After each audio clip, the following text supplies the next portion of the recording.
उत्तर प्रदेश में संपन्न हुए उपचुनाव 9 सीटों पर जो उपचुनाव हुए संपन्न हो चुका है। और जिस तरह का चुनाव देखने को मिला है, लोगों को वोट नहीं डालने दिया गया, लोगों की पर्ची छीन के फाड़ दी गई, लोगों को घर से ही बाहर नहीं निकलने दिया गया। बूथ तक जाते हैं तो उनको रिवॉल्वर दिखाकर जो है धमकाया जाता है। क्या ऐसा ही प्रशासन चुनाव कराता है? पुलिस प्रशासन जिस तरह से लोगों को धमका रहा था, पिस्टल लेकर औरतों के ऊपर गोली मारने की धमकी दी जा रही है, क्या इसी तरह से चुनाव हुए हैं अभी तक? ये तो एकदम तानाशाही वाला चुनाव हो गया। क्या इसी तरह से चुनाव जीता जाएगा? ऐसा आरोप कई विपक्ष के नेता सत्ता पक्ष के ऊपर लगा चुके हैं कि पुलिस प्रशासन सत्ता पक्ष के दबाव में इस तरह का खेल खेल रही है कि सत्ता पक्ष ने जो भी किया है वो सब गलत हुआ है। क्या किया है, पूरी जानकारी जानने के लिए बने रहे मेरे साथ में, वीडियो को लास्ट तक जरूर देखिए। आगे वीडियो में आपको देखने को मिलेगा कि किस तरह से पुलिस प्रशासन ने जनता को वोट डालने से रोका है और उनके हक को जो है जो उनका अधिकार होता है वोट डालने का, उसको जो है किस तरह से रोका है। कुछ लोग तो ज़बरदस्ती वोट डालने में कामयाब रहे, कुछ लोग तो जब एक दो बार उनको भगाया गया, धमकाया गया, लेकिन वो फिर दोबारा नहीं गए। कुछ लोगों को तो चुनाव आयोग ने सस्पेंड भी कर दिया है, जिनकी कई वीडियो सोशल मीडिया पर वायरल हैं। आप लोग देख चुके होंगे, नहीं देखा है तो मेरी वीडियो में ज़रूर देख लेना कि किस तरह से एक एसएचओ लेडीज़ों के ऊपर गोली मारने की धमकी देता है और रिवॉल्वर सामने तान के खड़े हो जाता है कि भाग जाओ यहाँ से वरना गोली मार दी जाएगी। इस तरह के आरोप कई बार लोगों के ऊपर लगे हैं। चुनाव आयोग ने सस्पेंड भी कर दिया है। बने रहें, वीडियो में ज़रूर देखने को मिलेगा कि किस तरह से प्रशासन ने चुनाव को सत्ता पक्ष के लिए आसान बनाने के लिए कितनी जो है मेहनत की है, ज़रूर देखिएगा।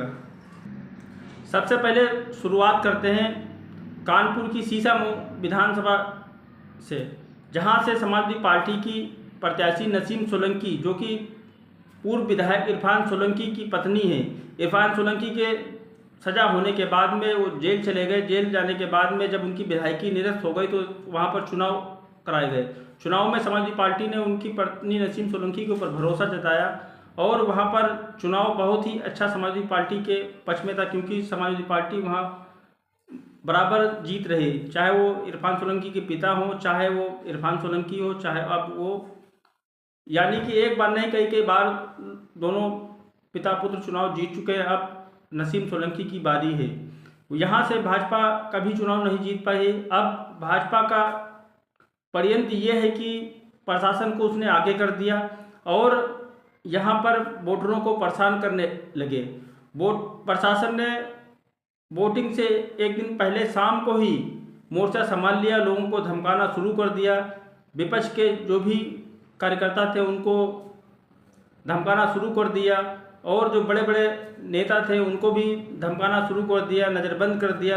समाजवादी पार्टी से जो विधायक थे अमिताभ वाजपेयी, हसन रूमी, इन दोनों को नज़रबंद कर दिया प्रशासन ने। क्यों नज़रबंद किया ये भी हम आपको बताएंगे, वीडियो में दिखाएंगे किस तरह से इनको नज़रबंद किया प्रशासन ने। जब सुबह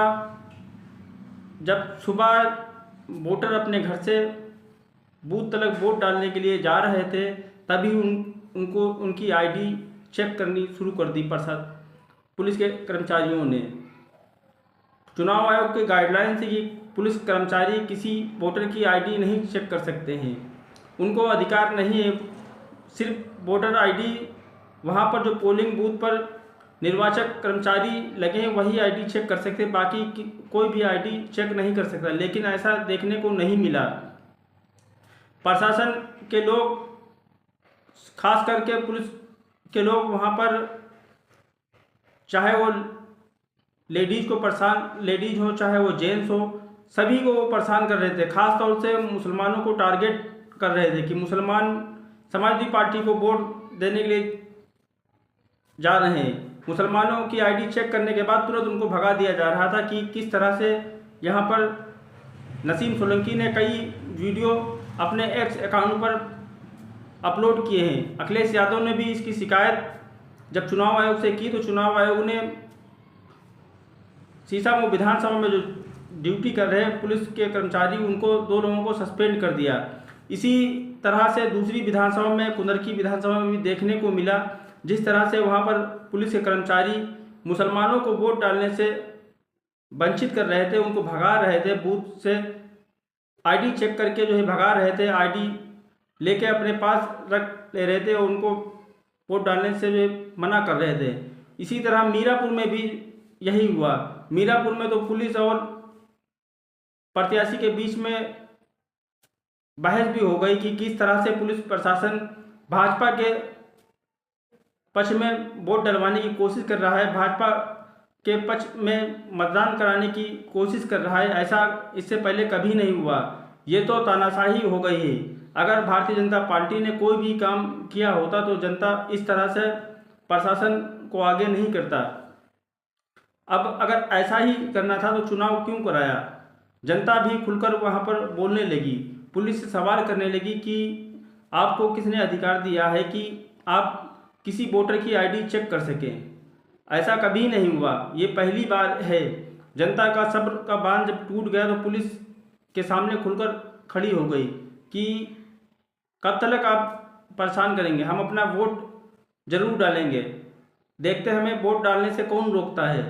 इसी तरह से अखिलेश यादव ने भी जब बात नहीं बनी तो अखिलेश यादव ने अपने प्रत्याशियों के लिए डायरेक्ट चुनाव आयोग से बात करी। चुनाव आयोग से जब बात करने के बाद में पता चला कि चुनाव आयोग ने जब संज्ञान में लिया कि क्या माहौल है, चुनाव आयोग ने जब जानकारी कर ली, पुख्ता जानकारी होने के बाद में जिन अधिकारियों के नाम और वीडियो सामने आ रहे थे उन अधिकारियों को फौरन सस्पेंड कर दिया गया, किसी को वहां से हटा दिया गया, दूसरे कर्मचारियों को लगाया गया।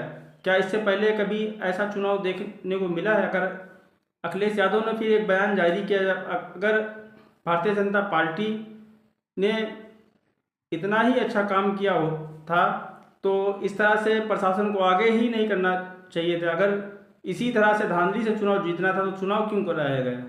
चुनाव नहीं कराना चाहिए था, बगैर चुनाव के ही जीत लेना चाहिए था, मैदान में ही क्यों आना चाहिए था? क्यों प्रत्याशियों को पैसा खर्चा हुआ, मेहनत की, इतनी मेहनत भी नहीं करना पड़ती। जिस तरह से यहाँ पर भारतीय जनता पार्टी ने पुलिस प्रशासन को आगे किया है, पुलिस प्रशासन जिस तरह से पब्लिक को परेशान कर रही है, जनता को परेशान कर रही है, और यही जनता इनके खिलाफ वोट जरूर देगी। आने वाले समय में जब रिजल्ट आएगा तो इनके खिलाफ रिजल्ट आएगा।